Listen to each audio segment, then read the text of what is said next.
Again, we're on our bye week this week. We're using this week to get our team healthy and prepared to compete for the next 2 weeks. They're fully guaranteed to give us a chance to play in a bowl game. So the bye week couldn't come at a better time right now for us. We're banged up and hopefully get some guys back here in the near future.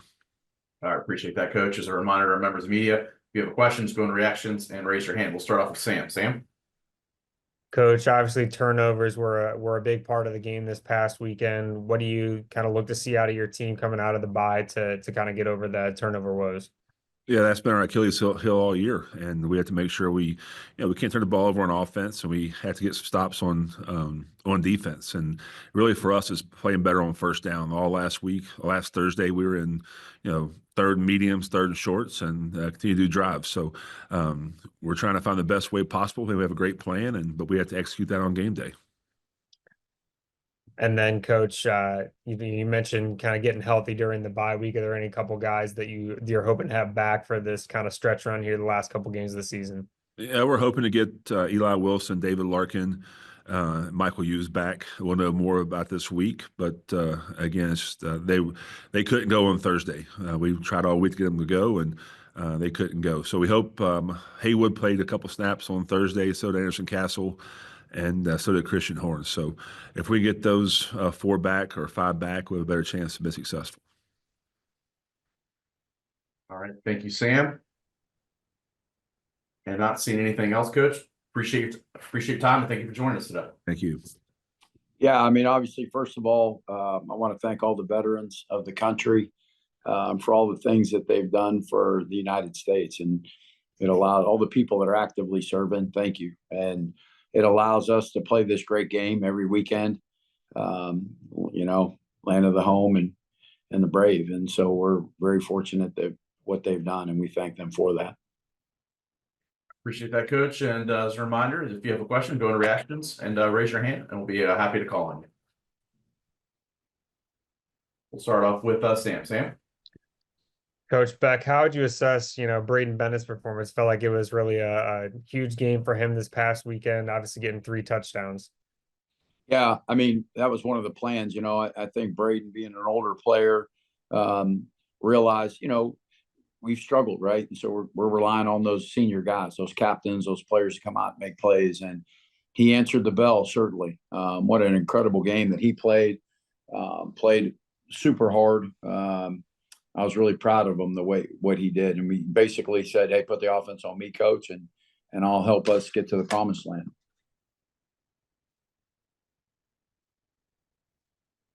Go over to Luke Creasy. Luke? Hey, Coach, is it one of those things now that you've got a couple weeks under your belt of calling the offense and players are starting to get accustomed to that things are starting to come a little more natural for some of those guys too? Yeah, I've learned a lot in the last 2 weeks, right? I've learned I can't do it all. That's one thing I've learned. So I have to rely on guys that I've coached with, guys that have been on my staff offensively, Chris Proctor, Derek Wareheim. What they did in the course of this game was invaluable, and they helped tremendously. They called a lot of the plays, to be honest with you. I felt like after the Troy game or going into the Troy game, I didn't have a great feel of the team. And certainly it showed. We played an emotionless, flat ball game at Troy, and it was much different this week. And that's part my fault for I focused so much on the offense that I kind of let those things slide. And so we kind of tweak things a little bit more. And I feel like we found a pretty good system in how things are going to work. And then as a quick follow-up, when you look at Marshall, obviously talented on both sides of the ball, but does anything in particular stand out to you on film from the herd?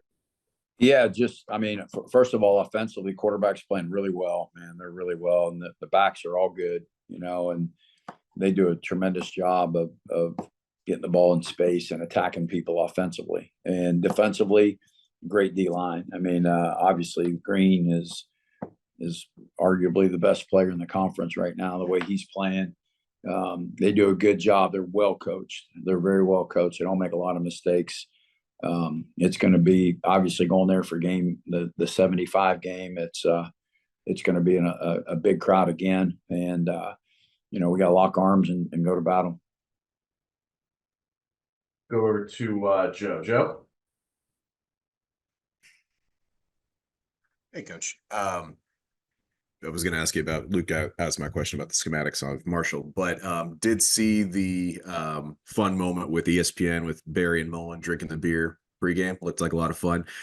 In all seriousness, what does moments like that, where you get to show a little bit more of your personality, do for you from maybe a recruiting standpoint, or just for perception of the program? I guess Depends on who you ask, right? Sure.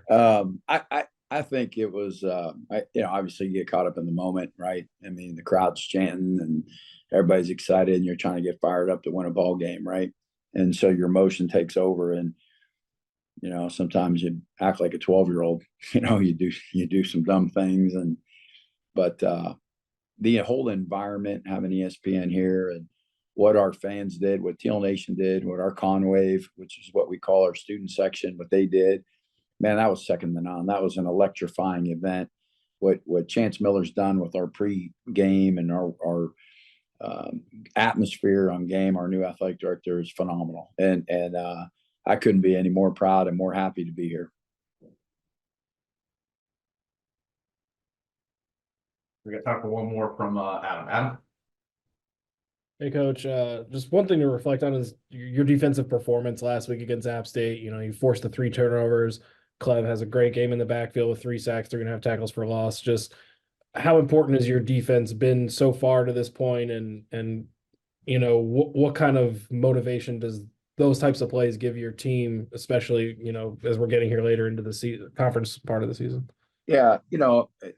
At the end of the day, as we've talked over the last 3 weeks, I keep talking about just continue to improve and get better. We've had some injuries. We've had some guys out, and these other guys that are playing now are starting to get they're getting acclimated to playing, right? They're starting to get better, right? They're starting to understand a level of competition and the toughness that it takes. They're starting to understand their role. They're starting to understand how to play certain things. And so I'm very confident and felt like we would grow defensively, especially in that defensive line area. And it's starting to show. The turnovers are huge. Anytime you can force somebody into 3 turnovers and win the turnover battle. But, we've been playing well on special teams. It was a complete game. I mean, it really was, on offense, defense, special teams. A complementary football of between both sides of the ball was at an all-time high, and it's why we won the game. All right, thank you. And thank you, Coach. Appreciate your time today. All right, you got it. Thank you. Obviously, start the game disappointed in how we started the game. Didn't think we played complementary football very well. Don't think we really handled the conditions as well as we expected to. Give a lot of credit to Texas State. They come in and I think we're playing hard early. We go 3 and out, 3 and out, 3 and out, 3 and out 4 times in a row. Really stretch our defense out there, and Texas State came in and they wanted to bundle everybody up and really just kind of run the ball right at us. I thought we held up early. And as it went, not playing complementary football, we put 6 balls on the ground throughout the game. That was, very disappointing. That really stalled some drives. You go in and at the end of the half, we're down 28-0. I thought our kids, their toughness and their mentality really came out. I thought, we come back with back-to-back 13-play drive, make it 28-7, then a 7-play drive and make it 28-14. And then we come up with another stop on defense, and we've got the ball with 40 seconds to go, in the third quarter, and we put 2 balls on the ground in a row and make it 3rd and 17. I felt like really halted our momentum to have a shot to really get back in it. You get an opportunity to drive down, score there, and make it 28-21 with the fourth quarter. You've got a chance. Texas State's got a good football team. Coach Kinne and his staff do a great job. They just came in and really by the end of the day, we didn't do enough things to win the football game, and they did. All right, thank you, Coach. We'll start off with Sam. Sam.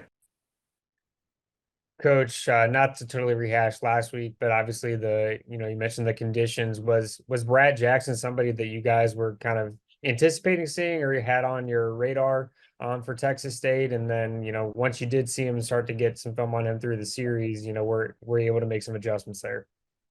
He was a guy that we really did not anticipate. We were anticipating, really Martinez, or McLeod, and they came in with Jackson and really just brought in their heavy set right there, and we're just going to make it a run fest in a way. I thought they did a great job. I thought our defense really held on, but I think at the end of the day, when we're not complimenting each other and our defense has to stay out there, and we're going 3 and out, 3 and out, 3 and out, and really not getting any drives established, obviously to score, but also to give our defense, a chance to breathe a little bit. We really hurt ourselves. And then we got down and got behind, and, we tried to make a run of it in the second half, and it was a little too late. And then, Coach, what were some of those adjustments at halftime to try to get back into it? And then what did it say about the resolve of your team to obviously outscore Texas State in the second half and come back, like you said, in the third quarter and really make it a ball game? It tells a lot about our character and our toughness and just our fight to the end. Just disappointed in how we started.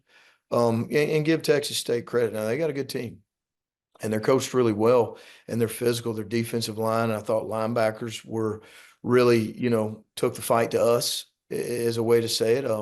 We decided to really attack them and really try to take the physicality to them in the second half. But we've got to play that way for 4 quarters. But again, give those guys credit because they came in here and took it to us in the first half. And then we tried to regroup, which we did.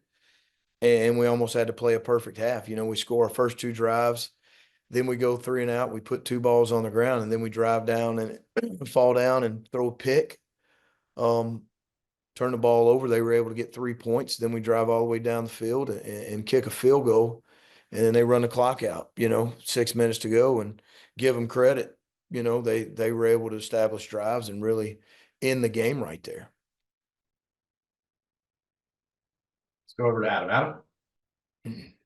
Coach Vincent, obviously with the struggle to develop rhythm and sustain drives offensively, really hindered your team's ability to sort of get settled in. What do you want to see from your team going into Auburn, an environment where, a road environment where you guys are going to try to get settled in early? What are some things you want to see from your team in order to make that happen, whether it's this week in practice or if it's in the game itself next Saturday? We've got to execute critical downs early, whether it's third downs. And you go to the first third down of the game against Texas State, we've got a good call and we just don't execute it. We've got to execute critical downs, whether it's third downs or fourth downs or even base downs. Just the execution and being able to start fast with execution, the first drive, the second drive, and establish a drive, early in the game and be able to get points early. We've been a second quarter, third quarter team this year and haven't done a great job in the first quarter. And it's something that we talk about and we work on, daily. It just hadn't showed up in the game. All right, thank you. And thank you, Coach. Appreciate your time today. Thanks, guys. Appreciate you. Yes, a good win here. Our second to last home game in front of a great crowd. I thought our guys played some complimentary football. We were able to put it together for 60 minutes and did a really good job throughout the bye week of just really, understanding our strengths and weaknesses and improving upon both and, just continue to grow as a football team. I thought we played well. I thought we distributed the ball well and defensively, to hold that offense like we did. I think couldn't imagine that we were able to do that. And I thought our guys executed the plan. Coaches came up with a great plan. Players executed it and had a lot of crowd support and a lot of other, just support in general, and just proud of the way they all played. Thank you, Coach. We'll start off with Mike Barber. Mike. Morning, Coach. Morning, Mike. How are you? Good. Thank you. You have a lot of guys from the 757 area on your roster. you've got a lot on the line, obviously, with the division and everything you're playing for. But how do you manage the emotion for those guys of playing at home, playing against guys maybe they went to high school with, playing in front of their family, all that? Yeah, I think that again, you have to, I always reflect back on a moment where we had one of our players and it was a very similar situation. He was going to play a team where all of his buddies were. And I remember him saying to me, man, this week of practice, I'm just going to go so much harder and do so much more. And I remember this was probably the hardest working kid on our team. And I remember saying to him, well, you're in the front of every line, right? You block relentlessly as a receiver. You catch every ball thrown your way. You give 100. What more could you do? And I remember he had this moment where he thought, there's really nothing else I could do. I'm doing that every single day. And that's a moment I shared with our team for a long time. So I think although obviously there's different gravity that comes with each game, ultimately, there's really just what can we handle as we go through the rest of this week, and how do we understand maybe we will be playing against our teammates, friends, relatives, kids we grew up with, but at the same point in time, we got a job to do. They get a job to do. And it all starts with the way we handle this week. And our guys certainly understand that. So although there might be some personal connection, maybe a little bit more emotion at the same point, there's really nothing you can do about it except for show up for that game as prepared as possible. And that starts with how we attack this week. What's a quick and dirty scouting report on their offense? What do they do well? Yeah, what don't they do well is a better question that you could ask. They obviously with Joseph now at quarterback, he can run and he is really fun to watch. Young at running back is excellent, and you go through the list of receivers and the way they use them. And Coach Decker was at Fordham for a couple of years, and we had an opportunity to play against them, up there. And it's just a very fast-paced, high-tempoed offense that has the ability to get the ball to all of its weapons, and they do a really good job of using what you do on defense against you. They clean up the box really nice, and they try to find who's the next guy coming in and where's he coming in from, and then what are we going to do with the football to make sure that you don't have an advantage in the run game. And I think that the pass game is as intricate as it is. A lot of it starts with this run game, and can we stop number 5 and the rest of the guys that they employ in the backfield. They're very, very good. They're, adding in a lot of the quarterback run game now as well, just because of how much of a threat he is. And obviously their receivers are dynamic as can be. Thank you. Let's go over to Adam. Coach, your defense has, been one of your staples this year. You guys lead the league in defense points allowed, 16.4 a game. But what you guys are heading into a rivalry game now. It's going to be the first one for you at JMU. How do you communicate to your team to keep them composed and to stay in the moment and to still take care of the task at hand? Well, I think that's going to be the same thing, just as I answered Mike's question. It's not really any different of an answer. It's the same thing. What did we do? How did we get here? And how do we just continue to dance with the one that brought us ultimately? And I think that comes down to us making sure that we know that the things that we do every single week in practice, and the way that, from turnover circuits every single day to the understanding deeply the defense and the why of the defense, not just, hey, understand this call, memorize it, but know why we're doing it, I think is, put some ownership onto our players. And then there could be deeper conversations on the sideline as the game goes on to what adjustments, we need to be able to make out there. So I think, they've done a great job and are going to continue to do a great job, but it starts up front. We have to be physical. We have to be, at the point of attack on the offensive line. We got to be physical against their offensive line. And then ultimately, when we do have an opportunity, to create a turnover or to capture, a turnover, we got to make sure that we do that. And I think that's what has been the hallmark of this team. Mike, you have a follow-up? Yeah, if we have time, real quick, Coach, I'm curious if you have an update on Dobbs. Do you expect him to play? And if now that you've reviewed the film, what did you think of Torres and his performance?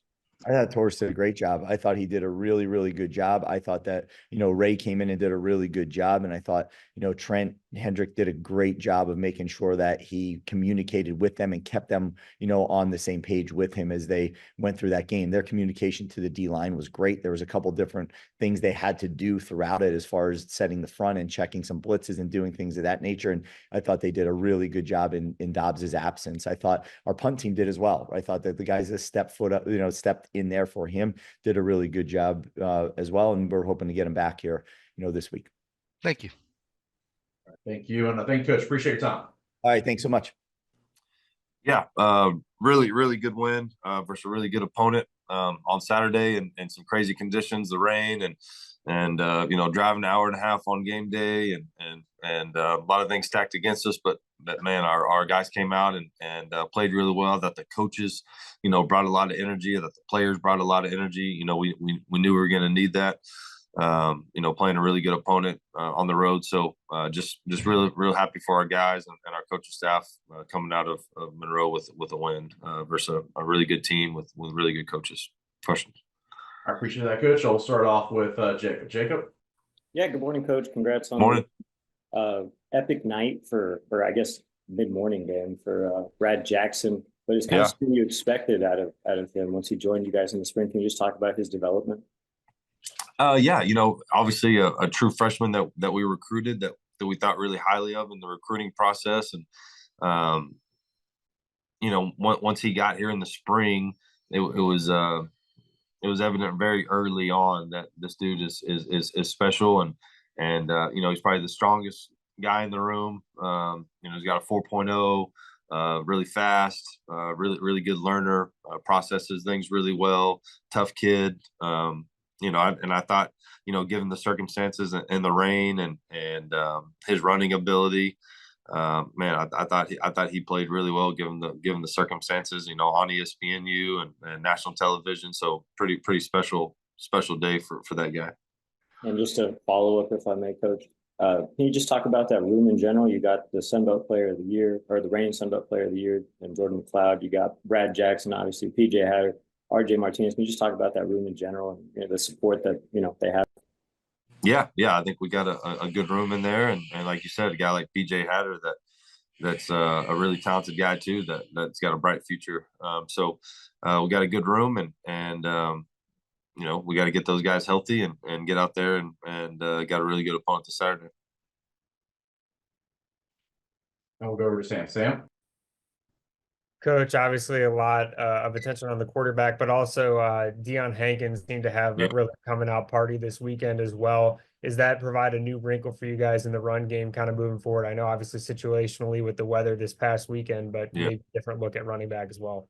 Yeah, I think so. I think he's a guy, man. He was banged up in the spring, so we didn't get to see him in the spring, and then fall camp. We feel like we got 5 good running backs, so probably didn't get all the touches that he needed. But man, he's a special back, and I think we're starting to find our rhythm with him, and hopefully he continues to finish this thing out in a strong fashion. We can lean on him in the run game a little bit because he is he's 6'1.5", 6'2", 235, 240 pounds. He's tough to bring down. He's strong. He's fast. Great kid.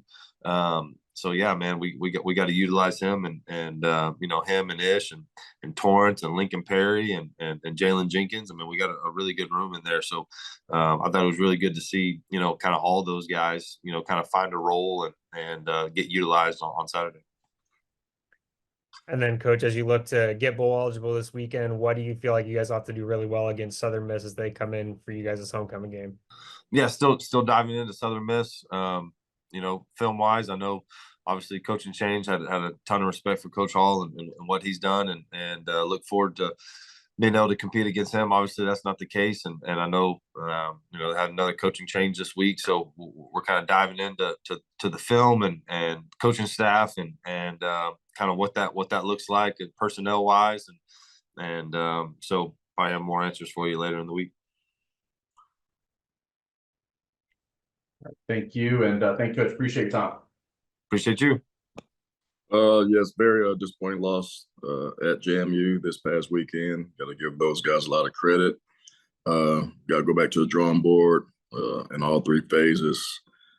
Felt like we got our butts whooped in all 3 phases, outplayed, outcoached, and we just got to do a better job of preparing and taking the fight to the team from the start. We hadn't started fast this season. And we got to figure out a way to do that. Questions? Thank you, Coach. We'll start off with Sam. Sam? Coach, you guys have been a little bit of road warriors over the past month. How big is it for your team to get back in front of the home fans at Center Park City and not have to travel this week and get to, kind of prepare for a home matchup? Yeah, it'd be good to come back home. Our kids are excited about that. It's homecoming week for us. I know Coach Jones has done an outstanding job of throughout his career and getting his teams prepared. He has a lot at stake, and so do we. And I'm really excited to get back in front of our fans, see our family and our crowd and our faculty and students. So, got to have a great week of preparation. It's never easy. But we just got to match intensity from the start. We got to find ways to get off blocks on defense and just play fundamental football. And just got to whip people's butts sometimes. And we're not doing that on a consistent basis.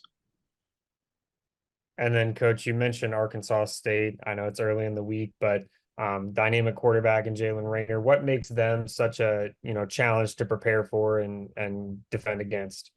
Yeah, they have a really good receiver at number 7. He can beat you deep. He can run after the catch. His run after the catch ability is very good. They're a balanced attack. I mean, they throw and run the ball effectively. There are multiple personnel groupings. And then the quarterback, like you said, is mobile. He can extend plays. He can create explosive plays with his legs. So they make you defend the entire gamut. You always got to have your eyes in the right spot and always got to have someone on the quarterback. Then they got 2 backs that are a little bit different. One's a complete back, one's a downhill guy that you really got to tackle and gang tackle and really get downhill on him. So other receivers, they got a solid football team. We just got to prepare well this week. Get over the road losses and turn the page, and we got to prepare our kids to play well as coaches, and that's my responsibility, and that's going to be the plan this week. Let's go over to Adam. Hey, Coach, what are some things you want to see out of your running game? I know you had a little trouble getting that started, especially against James Madison, but against a team like Arkansas State with the number of running backs you have, and is it an offensive line or running back thing? Who do you want to see more out of to get more production out of the run game? We just got to play clean. I mean, we didn't block very well. We didn't run the ball effectively in the game. The game kind of got out of hand early and had to revert to more passes, and that's not a success or a recipe for success for this team, for us right now. So dealing with a lot of injuries, so we got to prepare whoever's available, create a game plan that's going to maximize everyone's skill set that's available. But we just got to play a lot cleaner, play with more physicality, strain more, and we can't beat ourselves with costly penalties. Thank you. And thank you, Coach. Appreciate your time today. All right. Thanks. Yeah, happy Veterans Day to everybody. And it was good to have a bye week, especially this late in the season, to kind of get a little bit healthy on this November run. It was good to be able to look at ourselves one more time and see our tendencies, especially after you go through 3 or 4 more games and see what other opponents are looking at. Looking forward to be back at Paulson Stadium this week for Salute to Service Day at our stadium. And looking forward to the next opportunity of this journey to try to fight like hell to go 1-0 on the week against a good Troy football team that's really playing good football here down the stretch. A very impressive win over Coastal Carolina. Thank you, Coach. We'll start off with Adam. Hey, Coach, I guess, you just started to talk about it there at the end of your opening statement, but some things about Troy that, concern you maybe heading into this matchup. They're coming off a win. They've got some confidence and they're coming into your place. So just, yeah. Yeah, I think 331 yards of rushing concerned the heck out of you from last game.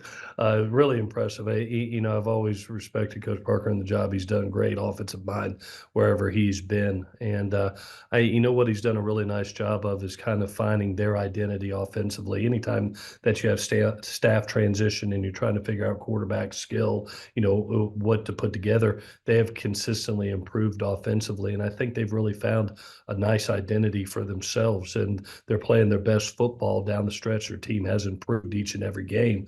And then you look at that Coastal Carolina game, that was really impressive. And even the game prior to that in Jonesboro, Arkansas State, where it's not an easy place to play, had an opportunity to win that game also.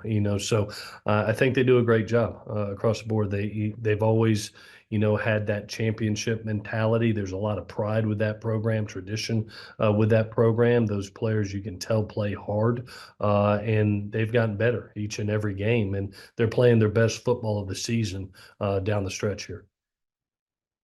And as a follow-up, I guess they have a really explosive receiver, Devontae Ross, among other players. What kind of concerns does he give you, and keeping, you're worried about the run, but also having to keep yourself honest in the pass defense?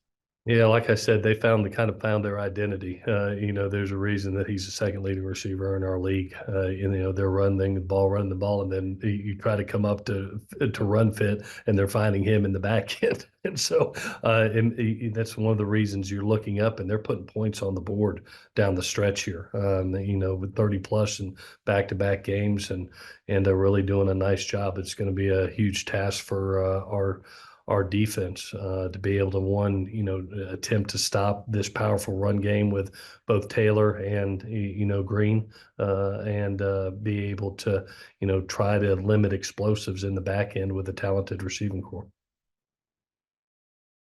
And we'll go over to Sam. Coach, you guys are right now in the driver's seat for the East Division, controlling your own destiny here in November. But how big is it for two of your last three to be at home at Paulson Stadium, and to have the fans behind you for two of those last three as you're in this stretch run here? Yeah, this is a special place to play. It's one of the great venues for college football, and I'm so thankful to our community. I mean, we're 38,000 away from setting an all-time season attendance record since we joining FBS, with 38,000, a little bit over 38,000 to go, so it's been a special year. They're part of the reason that we're in the position that we are right now. And thank goodness two of the last three are here. That helps us. It's a hard place to come to, hard place to play. With that being said, we have just constantly concerned ourselves with the journey and not the destination. We were in this position last year at this time, and we didn't get it done. With a younger football team, you read your press clippings and you start dreaming about what could happen 2-3 weeks down the road, rather than focusing on the journey and not the destination. And so our journey right now is Troy, who's playing really good football in Paulson, and doing our best job to go 1-0 this week, and responding off a bye week and coming off a South Alabama win. And then, Coach, as you talk about the journey for players in your program, Josh Dallas is a guy that I don't feel like we've talked about enough this year. The journey that he's been on at Georgia Southern, kind of maturing into the role that he's in this year. Can you just talk about that a little bit? Yeah, Josh has become one of the more valuable players on our football team, not only as a player, but as a person. His work ethic on a day-to-day basis, he sets the culture of toughness, of discipline, of being a great teammate, just a special person and a special player, and really coming into his own. We moved him to the inside receiver position where we felt like he could find a home. He's just got football instincts to be able to find open grass in the pass game, brings physicality, to the run game and in blocking, and just sets the tone for the entire culture. So I don't know if there's a more valuable member that down the stretch here that is playing elite football than Josh, and proud for him, because he has worked very, very hard to put himself into this position and into this role. All right. Thank you. And thank you, Coach. Appreciate your time today. All right, guys. Take care. Hail Southern. Yeah, first of all, sorry about that. Didn't mean to keep you guys waiting. Got a big one this week with South Al coming to town. It's a really good football team, bunch of one possession games, where those guys had a chance to win. So, I think they're right on the cusp of kind of breaking through, and I know what that's like. I know what it is when you have a young team and you're trying to figure it out. You're kind of waiting for that big moment. And, I think they're really talented, as they always are. Coach, Applewhite had no doubt that he would put together a really good football team and continue to play at a high level. So, we're playing well right now. We need to continue to do that. Naturally, the next 3 games for us are kind of, it's everything. You start working a long time ago in January for this with some belief and a vision and what it can be. And, and at some point it starts to become reality. And, we're getting close to that, but there's a lot of work left to do to job. And, we've got to keep our focus and our discipline to continue to prepare well so that we have an opportunity to play well on Saturdays. Thank you. We'll start off with Adam. Yeah, Coach. I mean, everything goes right for you guys for the most part Saturday. You guys put up over 500 yards of offense, 55 points. But is there something more you would have liked to seen out of your team, or is there things that that maybe aren't on the stat sheet that you would have liked to see something better with on your offense specifically? Well, there's never a game where everything goes your way, and that's the common misconception, is that there's adversity in every game that you play and everything that you do. And, a lot of things went our way and our guys played really well. But, naturally, every time you go back and watch the tape, there are things that you have to pull from there that you got to do better. And, the biggest thing is, I think when we played with the technique and the discipline that we wanted to play with, we had a lot of success. The plays where we weren't, there's one play in particular we're running a tight zone and, on the right side of the line, guard, tackle, tight end, all 3 guys are using terrible footwork and terrible hand placement. And, we get our tails kicked and we get tackled for a 3-yard loss. So there's a lot of times, I think I had a coach a long time ago, a guy that I respect a whole lot, that told me it's a lot easier to be hard on your guys when you win and you play well than it is whenever you lose. And so, we pull all those things out and we back it up back to back with a clip where you do it really well and say, this is the result when you do what you're supposed to do. And here's the result when you don't. Now, the bottom line is this. It comes down to players performing, and our guys have performed really well this year. So, the credit goes to them. Our job is to continue to show them where we can improve, show them where when they do things the way it's supposed to be done, we have a lot of success. And then also point out where, hey, whenever we abandon, the techniques that we need to use, it shows up. So, I mean, there are little things in there, in every game. I think, the first drive of the game, we weren't very detailed. We had some issues coming out of the huddle in the first play, which wasn't very good. Then we drop a 3rd down. That's wide open.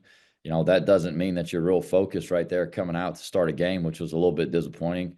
Honestly, I was pretty pissed at our second drive defensively. The first drive of the second half, where we give up a touchdown coming out of halftime, where we talk about how important it is to start the 3rd quarter the right way. So, there's always things that we're going to come out of there not happy about. And that was a couple of them. Good thing we got to play a bunch of young kids that needed to play, that, that are on the edge of playing for us right now. And certainly going into next year, going to play a huge role. So those things are good. I was proud of our guys and the way they played, but nothing ever goes your way exactly the way you want. And, that's life, that's football, that's everything. So, there's always things that you pull from and you try to learn from. Over to Sam. Coach, you alluded to it a little bit in your opening statement, but obviously South Alabama have been in a lot of close games this year, a couple that didn't go their way. But what makes them such a challenge to prepare for on the defensive side of the ball? They're really well coached. First of all, South Al has always had really good players. Even whenever they were kind of starting out and getting it going, they're in a great spot, a great area where you got a bunch of really, really good, talented high school players in that area. They do a good job recruiting it. So they've got good players. They're well coached. I think offensively it makes them really hard. Number one, I think scheme-wise, they run about every dang run scheme and that you can run in football. And number two, they do a really good job of disguising it. They window dress everything, try to take your eyes off of the keys and what's really important. And you see it give people trouble. Like I said before, I have a ton of respect for Coach Applewhite and the job that he's done. Everywhere he's been. And I think he's doing a great job there. Now you couple all that stuff with the players they have, right? They got a dynamic quarterback. I think they use him really, really well within the offense. I think they play to his strengths. They get him on the move. They let him be a threat, as a runner and a thrower. And the guy does a good job. He's one of the best young players in this league, without a doubt. And, naturally they center around him. They've got some veteran receivers coming back. You know, the Voisin kids, I feel like they've been there for 100 years. It says they're seniors on the sheet. So, I mean, thank God for that. You know, the Pritchett kid, I mean, he's been a solid, I say solid. He's been a really good player for them for a while now too. So, I mean, you know, they've got two good backs. They run through the smoke. They're hard to get on the ground. I mean, you got to gang tackle them. They've got good scheme and good players. It equals good things. And, you know, they're scoring like 35 points a game this year. I mean, so they're playing really well. And then Coach Judge, you guys are sitting here at 8-1, 1-3, one loss or better teams left in the non-autonomy conferences. Do you feel like this is the team that should be getting more attention on the national level? And is that something that you maybe use to inspire the team at all? Or is it, you know, just something where you feel like you play football, you got 3 games left, and if you do what you need to do there, that'll take care of itself? I think when you start worrying too much about things on the outside of your building, I think you lose sight of the things that you can control. And talked to our team about this last week. You know, ignore the noise is one of like our core values, and one of the things that we talk about in this program. And all noise outside of our building is bad noise. So, you know, before the season, it was that we weren't very good and we fell off and it was over for us. Well, that's not good. You don't need to listen to that, right? Because none of that really has any bearing on what happens on the field except for what we do within the walls of our building. Well, now it's, you know, all this, you know, stuff, people talking about, you know, rankings and playoffs and all this stuff. And that's all good. That's good stuff, but it's noise that you don't need to listen to, because you got 3 games left against 3 good football teams. I can promise you South Al doesn't give a crap about what anybody thinks if we should be ranked or national attention. None of that. They're coming in here to come and win. So for us, you know, I think when you start getting, when you worry too much about the things you can't control, you lose sight of the things you can. And for us, what we need to control is our preparation process. And our guys have done that at a very high level. You know, through 9 games that we've played so far, we've prepared better every week. Last week was our best week of practice, best week of preparation. And we went out there and played the best we've played all year. So the challenge is to bottle that up, to continue to practice better, continue to prepare better. And then, you know, on Saturdays, you have a chance to go out there and perform at a high level. And that's all we want to do. You know, for us, we have a chance to, you know, this is a huge game in the Western Division. You know, it's a championship game for us. And that's all our focus needs to be on, collectively as a team. You know, and then anything that comes from that comes from that. Thank you. And thank you, Coach. Appreciate your time today. Yes. Yeah, I'll be brief. Bye week for us, so not much to talk about besides that. Fun week for us. We had certainly a lot going on this weekend with hosting a lot of visitors, but a good time for our staff and players to get a little bit of rest time and heal up to go down this last 3-week stretch. All right, appreciate that, Coach. As a reminder to members of the media, just go to reactions and raise your hand if you have a question. We'll start off with Adam. Adam?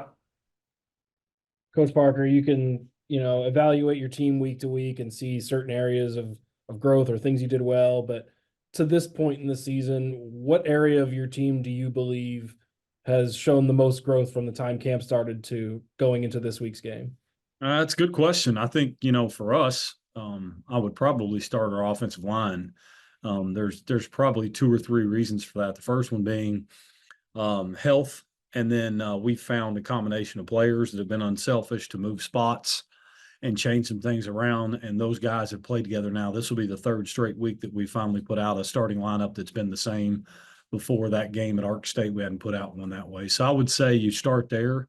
And it's given some stability and better play for us up front, which it always starts up there. And then I think just defensively, we're playing more sound in our approach. We're leveraging the football better.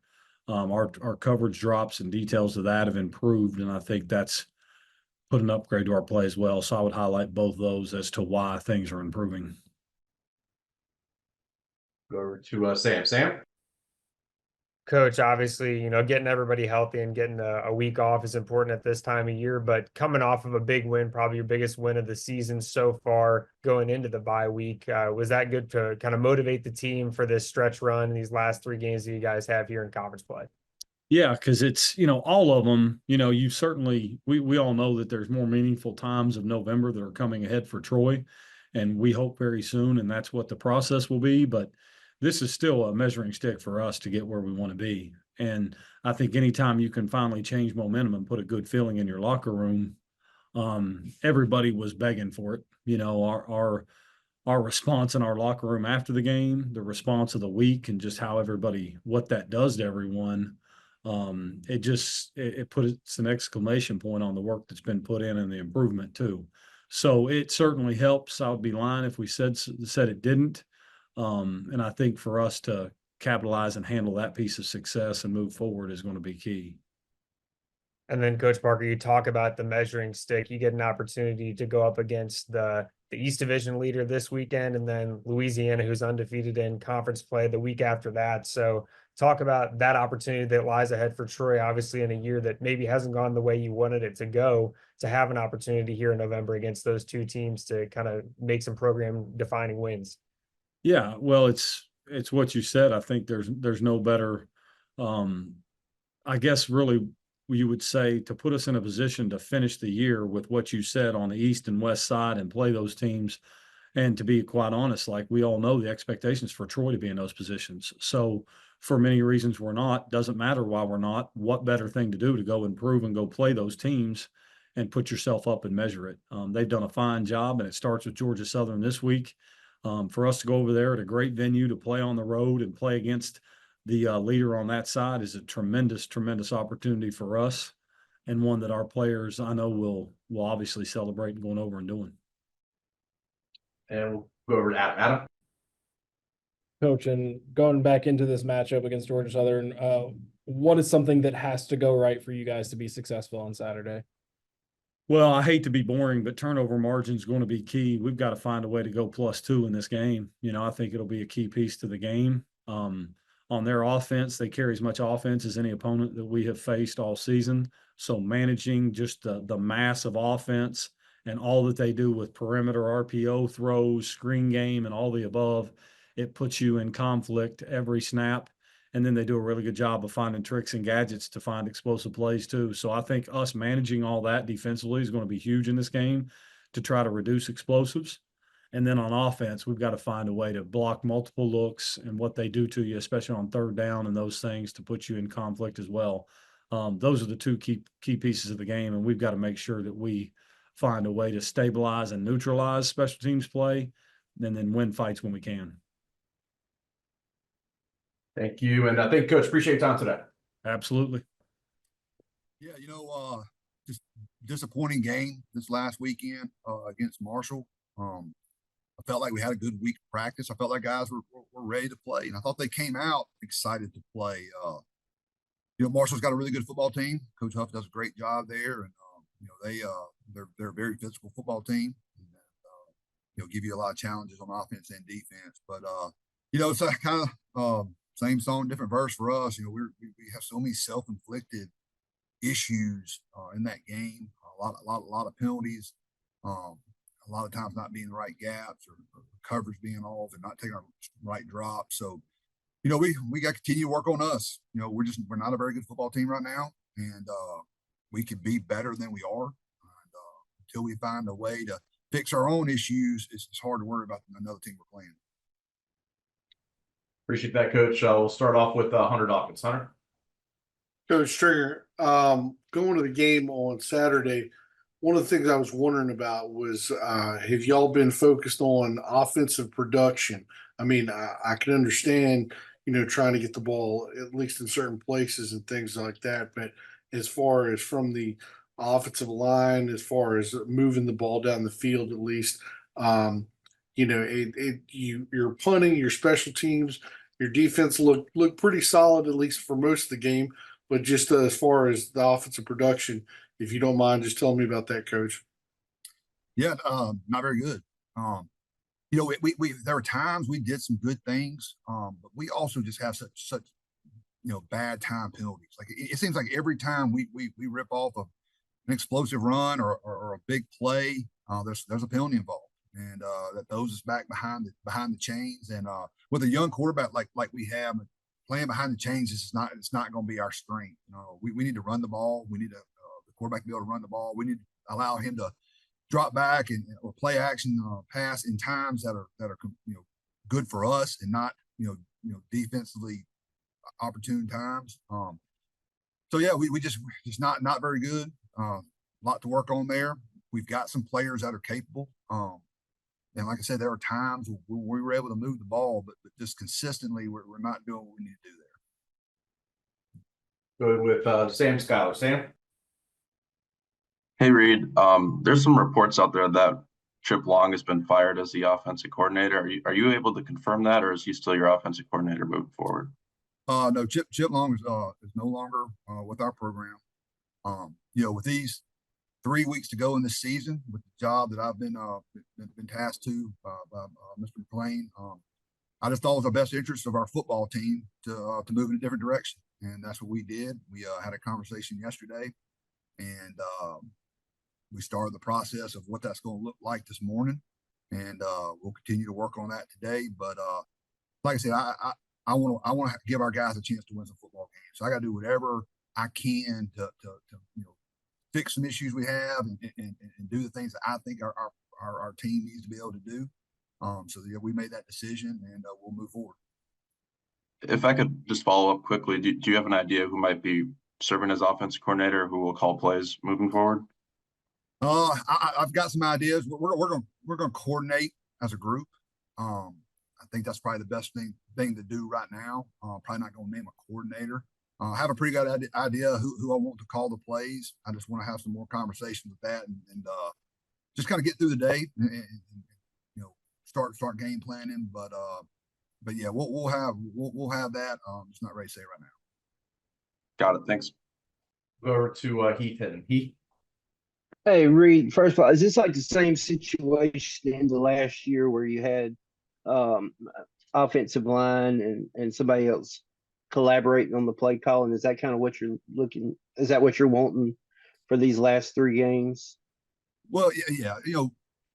Sam Gregg has been in this business for a long time, and does a really good job. And he knows what I want to do run game wise. We're not going to change. We're not going to go start running the triple option. I mean, we're not going to start. I wish we could, but we're not. We can't change. Everything we're doing. Just a different approach, a different way of game planning. And really, what I want to get done is I want to put our young quarterback in situations that he could be successful.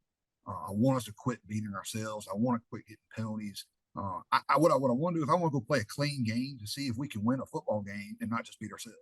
And that's one thing that we're going to focus on. That's what I've talked about our coordinators or our both the offense and defense doing. And hopefully we can see that at practice and carry that over to the game. Follow up right quick. How did the players take to the news? Were they fine with it? I mean, how were those conversations when that took place? Well, I told the team this morning before our morning practice, and kids are resilient. You don't really know what they think one way or the other. I think they all knew that there's some things we could do better, and I think they understand that where I'm coming from, which I want to do everything I can to put them in a situation these last 3 games to have some success. And I think we've got better players than what a 1-8 record is. We've got a bunch of really talented young kids that are making a bunch of plays out there. I mean, if you go back and look at who's making most of the plays on our team, it's a lot of young guys. And I just felt like it was the best thing for our program. And it was a decision we made. And Coach Long's a good coach, been a really good coordinator before. Just didn't really work out here this year. And so that's where we're going to go. Like I said, not going to wholesale change anything. We can't do that right now. But there'll be some wrinkles and some things. And I'm excited about what this week looks like. And we'll go over to Sam. Coach, obviously the ultimate success is winning ball games, but are there some incremental things that you can kind of look at with your team and see some incremental successes here at the end of the year that could be included within winning a game or win or lose, that you could see success and see growth for some of those young players that you're talking about that have come onto the field for you?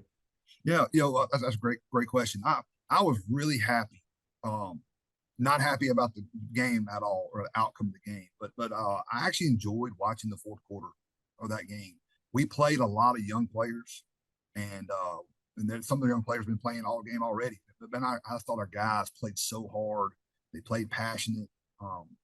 You know, we just had a lot of young guys making plays, and that's exciting to see for the future of this program. It's exciting to see that, you know, some of these recruiting classes that we had, as these guys grow up, are going to become really, really good players, and some of them are already really good players. Like Chris Jones is an outstanding true freshman linebacker, playing as hard as he possibly can in the fourth quarter, causing fumbles and all types of stuff like that. That's good to see. But you know, the ultimate goal is to win a football game. Do I know if we can do that right now? I don't know. We're going to work towards it, and we're going to keep improving, and we're going to try to fix ourselves. But until we stop having these self-inflicted wounds on our team, it's hard to talk about winning football games, because, like, man, we're not good enough right now to do that. And until we get those things fixed and focus on us and continue to try to minimize those as much as possible, it's going to be tough. Thank you, and thank you, Coach. That's all the time we have for today. I do appreciate it. Thank you. Sure. Well, you know, as we all know, you know, football is all about fluidity and being very fluid. And unfortunately, we were not that at all. When you're playing a quality opponent, a really, really good football team, one of the premier football teams in our conference, you know, you have to play winning football, and you have to start fast. We weren't able to do that. We didn't play complementary football. And then we did not tackle well, particularly well on defense. And then I thought in the run game, we were able to run the ball statistically very effectively, but we got what the plays were blocked for. We weren't able to make anyone miss at the third levels of their defense. Did not have very many explosive plays. And as we all know, that word momentum is talked about thoroughly in football. And we were never able to establish the momentum when we would get things done. We'd have a holding penalty, a sack, a negative yardage football play, or an explosive play. So when you play the opponent like Louisiana, your margin of error is very, very small. And we did not play our best football, but we can't. We got to learn from it. We got to move forward going into Atlanta and Georgia State, and a really talented football team. And they're playing a home game for the first time in a number of weeks. Have a lot of respect for their coaching staff, veteran coaching staff. And again, it's going to be a great challenge going on the road for us. So all focus today is on Georgia State and moving forward. Thank you, Coach. Appreciate that. As a reminder, members of the media, if you have questions, go to reactions and raise your hand. We'll start off with Sam. Sam?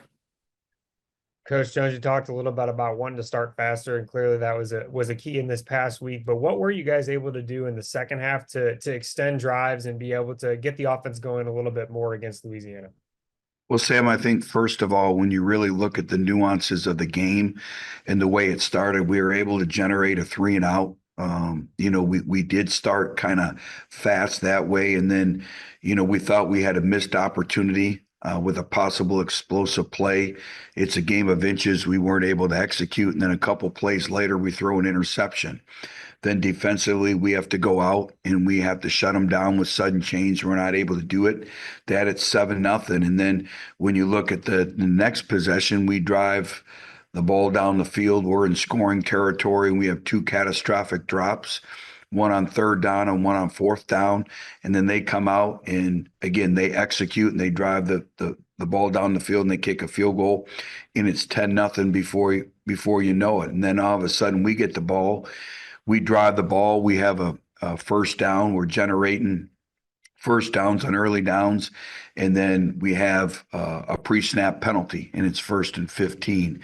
And so I think all those things, you know, really kind of took its totality, so to speak, but we were able to gain some momentum at the end of the first half with the touchdown and then come out and do some good things. But again, it's a 60-minute game. You know, our players understand. They understood they didn't play their best football. And again, credit to Louisiana, but we have to continue to be one of those teams that continues to get better. We have to win games with our effort and our details and our discipline of taking care of the football, limiting explosive plays, controlling the double positive, which we talk about. We weren't able to do that. Thank you. We'll go over to Charles. Charles? What's going on, Coach? Hey, Charles.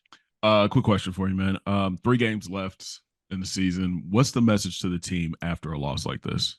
Well, you can't be on the roller coaster of emotions. All you have to do is look at the Sun Belt Conference standings. We're all fighting for the same things. We're all pretty much the same type of teams, and it's all about your mental disposition. It's how you approach, and it's hearing the truth, knowing the truth, but believing the truth with everything. And so again, we have to go on the road and play a team in their own venue. And that's going to be a great challenge. And they have good players and good schemes, and it's going to be a challenge. But if you look at the conference standings, everybody's fighting for the same things. We spoke about when November started that, we're in a 4-game stretch coming off the bye that every game means something. We still have a lot of things out there to play for. So you can't get caught up in the moment. We created a lot of adversities for ourselves, but we get a chance to play again on Saturday. So you can't ride the wave of emotion. It's time to move on and get better and put all our efforts towards Georgia State. Thank you. And thank you, Coach. Appreciate your time today. Have a great week. Yep. Coming off bye week, able to get some good work done there, get some guys healthy, and get some good recruiting work done. Looking forward to a great challenge. JMU coming in here should be a great atmosphere. So looking forward to it. Start off with Mike Barber. Mike. Good afternoon, Coach. JMU's been really good, obviously, with the takeaways. Defensively, that seems to be something they emphasize: punching at the ball, stripping at the ball, jumping routes. What do you see from them on video in that regard, and how would you rate your ball security to this point? Yeah, I mean, obviously they've been very ball aware. Stripping a ball, like you said, but obviously they've got a lot of interceptions. I think they got one guy with 6, and their team in general, they've been incredibly proficient at turnover margin. I mean, they're first in the country. So, I think they have the second least turnovers given up, and they lead the country in takeaways, and they've been at least +1 in all 9 of their games. So turnovers are an important part of their game. For us, we've been good at it when we've won, and the games that we've lost, we haven't been as good at it. And so obviously it's something that we've got to concentrate on this week to give ourselves a chance to win this game. Statistically, Colton's been pretty good with the 3 picks and the 170, I think, throws. How would you rate his decision making, and is that something that you see even growing as he plays more week to week? Yeah, I mean, and I think he's done better week to week on that. Obviously, we've got to make sure that we eliminate the fumbles in the pocket and things like that. That's something that we've got to continue to work on. But he has done a nice job, and I think he's doing a better job of learning when to throw the ball away, and not only that only limits turnovers, but also sacks. So we've got to continue to do a good job on that. And if I could sneak in one more, just this rivalry. I know for years JMU fans were envious of ODU making the move up first, and now you guys have the name and everything to go with it with the rivalry. What does this mean to both programs? I mean, I think any in-state rivalry is important to, I don't care who it is in any place in the country. And so, we recruit against each other a lot. Our fans live next to each other. So there's a lot of different things that, our players have played against each other since they were in Little League. So I think there's a lot of different things that make this an important thing. And that's what makes college football so great, is these in-state rivalries. So we know it's an important game, but for us, like I talk about all the time, every game's important. They all count the same on the win-loss record at the end of the year. But you got to make sure that you're able to manage the emotional component to it with your players and fans and all those sort of things throughout the week. Thank you. We'll go over to Sam. Sam. Coach, obviously coming into the year, Jason Henderson was a big name in the conference, but can you just talk about the presence of your other linebackers and being able to step up and really play those positions in his absence throughout this season? Yeah, I think our other linebackers have played really well. Koa's gone in there and done a great job. Seth has, been able to spell him and do a great job. That's obviously a unique situation where we have brothers, backing each other up and that sort of thing. And then at the will linebacker position, I think we've done a really nice job. Jaleel Colbreth has done an excellent job there throughout the year. We've been unfortunate, had some injuries there. But to be able to slide a guy like EJ Green in there and have him play there it has been something that's, been a blessing. So I've been happy with the way our linebackers have played this year. Obviously, Coach Sawyer does a great job of preparing them throughout the year. And then as you turn the page and look towards JMU, what makes them a challenge to prepare for from the offensive side of the ball? Well, they're very balanced. I mean, they're able to run the ball and throw it. They kind of their running back does a great job of not only being able to be explosive in the run game, but he's a weapon in the pass game, and I think that's a major factor there. They've been explosive with their wide receivers, and their tight end does a nice job as well. So they're able to spread the ball around and be very diverse, and then they don't turn the ball over. So obviously, those are things that are going to make you a good offense. All right, thank you. And thank you, Coach. Appreciate your time today. Yep, thanks for having me. Yeah, sorry, guys. Was practicing my Ricky Rahne and Luke Creasy show up to the call late and delay everybody's day. Appreciate everybody being here. Obviously, really good performance by our players this weekend to go on the road in a tough environment and get a win. Obviously, a lot of positive from that game, but we got to move forward. A big week here in Huntington with the 75 game for us, which is a very special event. The only school in the country with this story, with this history, with this kind of passion towards an event that encompasses our entire university. And on top of that, playing an extremely talented and well-coached football team in Coastal Carolina coming in this week for the game as well. So really excited, got a lot of work to do to get our players prepared to play extremely well Saturday. All right, thank you, Coach. We'll start off with Luke. Luke, go ahead. Hey, Coach, I'll walk in at exactly 12:01 tomorrow for the weekly press conference. No, We'll be starting at 11:59. Sounds about right. Obviously, when you look at the scope of this week, not only the 75 week, but the last home game, how do you kind of temper those emotions and allow players to go through some of those feelings, but also realize that, there is a game to be played on Saturday? Well, I think for us, this week is about the 75. Whether we get to play in our stadium again this year or not was kind of acknowledged last home game, with the seniors. That this week is all about the 75, and obviously people across the country understand our story, but the people here in Huntington and the people connected to this university, we live that story every day. So we owe it to them, to those people, to put all our focus on honoring the 75 and this event and all the things that have come after the event with everything we got this weekend. Obviously, there is a game, so we have to focus on Coastal Carolina, which will be a challenge as well. But all of our emotions, all of our energy, all of our focus is going to be going out and making sure we honor the 75 with the right mentality, the right execution, the right discipline, and the right effort. And that's what our focus has to be. It deserves to be that. The people here deserve that. This community deserves that. The 75 brothers and sisters that are in heaven watching us play every week deserve that.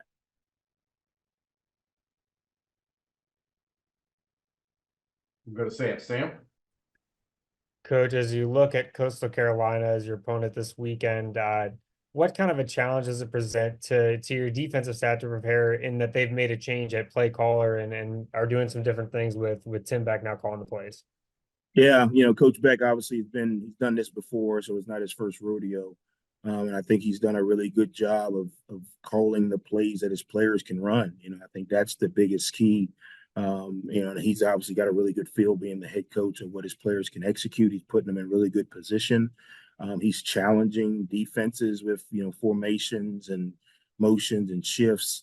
So it's going to be a challenge. We got a lot of work to do, defensively, as a defense to be prepared staff wise. And then we've got to get it to the players. This is not it's not the NFL, so we don't get our players all day. There's still an academic piece. We have events for the 75 game they have to be a part of. So we've got to do a really good job of getting them prepared to face a very challenging offense that has a lot of flexibility.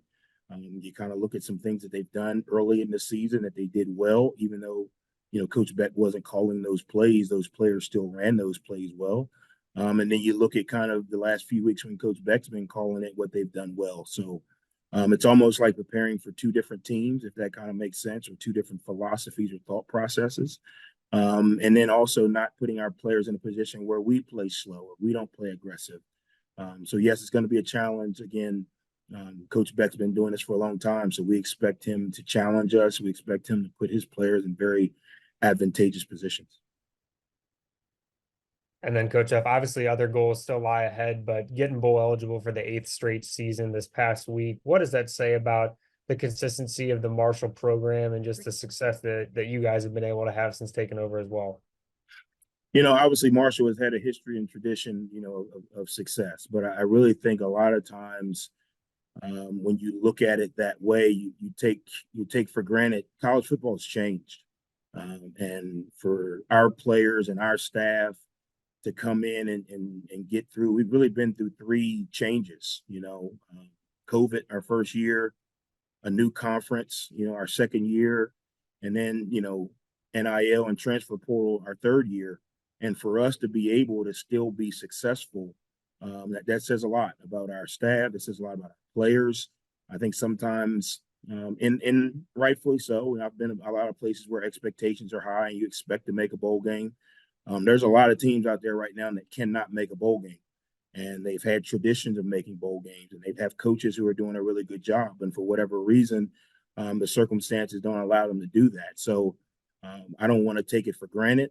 I don't want to, you know, just say, well, you know, Marshall's always been the bowl games. Yes, that is the pressure. We have to continue to move this program forward, but it's changed. And no, the bowl game is not our goal. It's not our ceiling. We're not done. But I told the players, you know, on the way home on the plane, you know, be proud of making a bowl game. That is a huge feat. And, you know, for that, it allows us to continue to chase other goals and other opportunities as a team. Got time for one more from Alan. Alan? Hey, Coach, is Braylon Braxton your quarterback moving forward? And if so, what do you like about what he brings to the team? Every week we kind of have a plan, you know, to use both guys. I think Stone has obviously done some really good things in the beginning of the season. Braylon has done some good things in the second half of the season. Every week we kind of have a plan for both. The game and the flow of the game kind of determines if we get to that plan. Right now, we obviously we've stuck with the same plan because obviously when you only have 5 days to prepare, it's hard to kind of, you know, add something. But each week we've added a little bit more to each one's plan. I think Braylon has done a really good job of efficiency. You know, when we talk about efficiency, it's, you know, taking the first read, you know, taking care of the ball, taking off and running and getting out of bounds when you get that opportunity, understanding that it's okay to punt, you know, understanding it's okay to kick field goals and not trying to force balls in the windows or trying to do too much. I think our offensive staff has done a really good job of doing what Braylon does well. You know, sometimes as a coach, you want to do, you know, these 5 things, but if your players don't execute them well, then they're not good plays. I think we've done a really good job collectively, Braylon, our staff, the entire team, of just being efficient and understanding that we have good enough players. If everyone executes their assignments with detail, we don't have to get circus crazy. And I think Braylon is getting more and more comfortable with what we're asking him to do. Stone is continuing to have his package. Every time we get on the field, he taps me on my shoulders like, is this it? Is this it? You know, so he's eager. I think the biggest thing is, you know, Stone is Braylon's biggest supporter and Braylon is Stone's biggest supporter. I've been in programs where, you know, the team gets split with, you know, what quarterback they think should be playing. That hasn't happened here. That's a, you know, a huge testament to our players and their character. But to answer your question, each week we have a plan and the flow of the game kind of depends if we get to that plan sooner rather than. All right. Thank you. And thank you, Coach. Appreciate your time today. Thanks, guys. Happy Veterans Day to everyone. Yeah, came off a good bye week. Excited to play Lafayette. You know, Louisiana Lafayette, #1 team in our league. Great challenge, great ball club, well coached. Had a good off week in terms of good reps, getting ready for our opponent. Also at the same time, healing up some bodies. You know, after 9 weeks, you know, it was good to have that time to be able to get some guys who've had a lot of snaps on them, get a little bit of health back in them. All right, let's start off with Adam. Adam?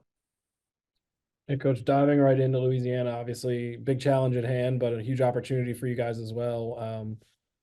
What is one thing that has to go extremely well for you guys to even have a chance to win this game and to be successful on Saturday? We're gonna have to stop the run. You know, they run the ball well. That's one thing we're gonna have to do.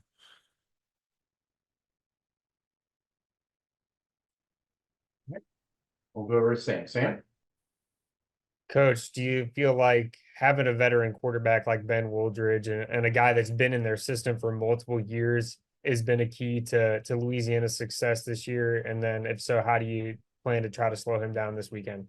Yeah, Ben has done nothing but get better with every rep. I think from an offensive schematic standpoint, they've done a great job of curtailing things to things that he does well. And I don't mean that in a negative sense. I think he does a lot of things well. But you can't do everything. And what they've done with their inside outside zone run game, few pulls, but their naked game, their play action game, their screen game, quick game on first and second down, they've really got that thing operating very efficiently where the quarterback can have good days at the office. And you know, you see that in the way they're taking care of the ball offensively. You see that in their production in the run game, the efficiency in the passing game. He's doing an outstanding job. He's playing the position very well right now. And then Coach, Louisiana talked about, Coach Des talked about the one possession games, and obviously maybe your record not really being reflective of the type of players that you guys have on the field. What do you guys need to do well to be able to win a one possession game or be competitive in these last few games of the regular season here? You know, you got to play well down the stretch in those situations, situationally, you know, whether it's third down, red area, special teams. You know, that's what got us last week in a 16-point advantage going in the fourth quarter, just some mistakes on special teams, taking care of the ball. You know, all those things are extremely important, but that's what you see when you look at their season. You see, you know, a one-score game at Wake Forest. You know, you see that down the schedule. And, you know, those are the things that you want to continue to work for as a program in terms of developing those habits and those intangibles that when you get in the game, you get in that moment in the fourth quarter, you have confidence. And, you know, those are things that we're working to in year one as a program of getting guys into that situation. And we've had some where we've been successful, and we've had some, you know, 2 or 3 that I can think of right off the top of my head where we haven't closed games the way we can. You know, and that's a multitude of things. It's coaching, it's strategy. It's players making plays, it's recruiting, it's all of those things. It's never just one thing. There's a lot of things that go into that, but those are points of emphasis for us. You know, we've had 2 out of the last 3 we did close, and we had our last one that we didn't. And so we've got to, you know, look in the mirror, see what we did as coaches that can give our players a better chance. You always start as a parent with yourself. You don't go straight to the kid. You look and see what we can do and help our players be successful. And if they can't do it, then we need to find another opportunity or another way or another option and put the young man in an opportunity to have success. Thank you. And thank you, Coach. Appreciate your time today. Thank you all. All right. Have a good one.